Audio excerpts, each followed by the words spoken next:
আসসালামু আলাইকুম সবাইকে। আজকে আপনাদের জন্য নিয়ে এসেছি একদম তাজা আর টাটকা লাল শাকের দারুণ রেসিপি। প্রথমে লাল শাকগুলো ভালো করে বেছে নিতে হবে। পোকা বা নষ্ট পাতা বাদ দিয়ে নরম ডাঁটা সহ শাকগুলো আলাদা করে নিচ্ছি। এবার রান্নার সুবিধার জন্য শাকগুলো একটা ঝুড়িতে গুছিয়ে নিলাম। দেখুন শাকগুলো কতটা ফ্রেশ। লাল শাকের এই রেসিপিটি কিন্তু গরম ভাতের সঙ্গে জাস্ট অসাধারণ লাগে। আমার তো লাল শাক খুবই পছন্দ, কারণ এই শাক অনেক হেলদি এবং আমাদের শরীরের পক্ষে, আমাদের স্কিনের পক্ষে, আমাদের হার্টের পক্ষেও খুব ভালো।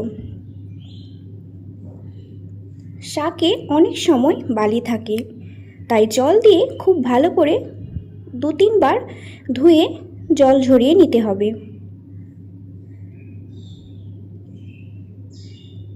এবার শাকগুলো কাটার পালা।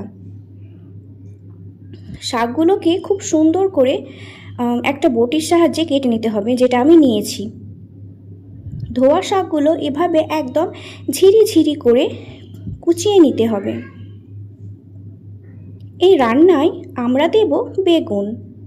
এখানে বেগুনগুলোকে একটু ডুমো করে বা চৌকো করে কেটে নেওয়া হয়েছে। একদিকে কুচানো শাক আর অন্যদিকে কাটা বেগুন। আমাদের প্রিপারেশন একদম রেডি। আজকের রান্নাটা আমরা ঝটপট করার জন্য প্রেসার কুকারে করব।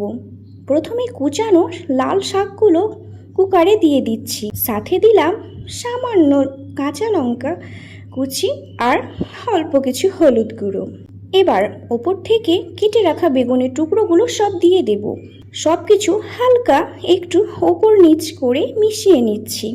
এবার কুকারের ঢাকনা বন্ধ করে গ্যাসে বসিয়ে দেব। 1 বা 2 সিটি দেওয়ার পর কুকার ঠান্ডা হলে ঢাকনাটা খুললাম।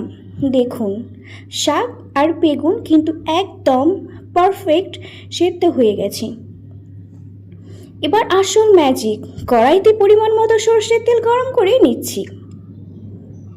গরম তেলে ফোড়নের জন্য দিয়ে দিচ্ছি রসুন কুচি, পেঁয়াজ কুচি আর শুকনো লঙ্কা বা কাঁচা লঙ্কা। রসুন আর পেঁয়াজের সুন্দর গন্ধ বেরোনো পর্যন্ত এটাকে একটু লাল করে ভেজে নেব। যতক্ষণ এটা ভাজা হচ্ছে আপনারা আমার চ্যানেলটিকে সাবস্ক্রাইব করে নিন এবং আপনারা কমেন্টে জানান যে আমার রান্নাটা কেমন হয়েছে, আর আগের ভিডিওগুলো অবশ্যই দেখবেন। ফোড়নটা ভাজা হতেই আমাদের সেদ্ধ শাকের পাত্রটা রেডি রাখলাম। এবারে সুগন্ধি গরম ফোড়নটা আমরা সরাসরি সেদ্ধ করে রাখা শাক আর বেগুনের ওপর ঢেলে দেব। ফোড়নটা দেওয়ার পর খুন্তি দিয়ে চেপে শাক আর বেগুনটাকে খুব ভালো করে ঘেঁটে বা মিশিয়ে নিতে হবে, যাতে সব কিছুর ফ্লেভার একসঙ্গে মিশে যায়। ব্যাস তৈরি হয়ে গেল আমাদের দুর্দান্ত স্বাদের পুষ্টিকর লাল শাক ও বেগুনের ঘন্ট। গরম ভাতের প্রথম পাতের জন্য একদম তৈরি। রেসিপিটি ভালো লাগলে লাইক ও চ্যানেলটি সাবস্ক্রাইব করতে ভুলবেন না কিন্তু। আর আপনারা দেখুন যে আপনাদের এই ভিডিওটি কেমন লেগেছে এবং কমেন্টে জানাবেন। আর পরে কি ভিডিও দেখতে চান সেটা অবশ্যই আমাকে জানান। আসছি পরের ভিডিওতে।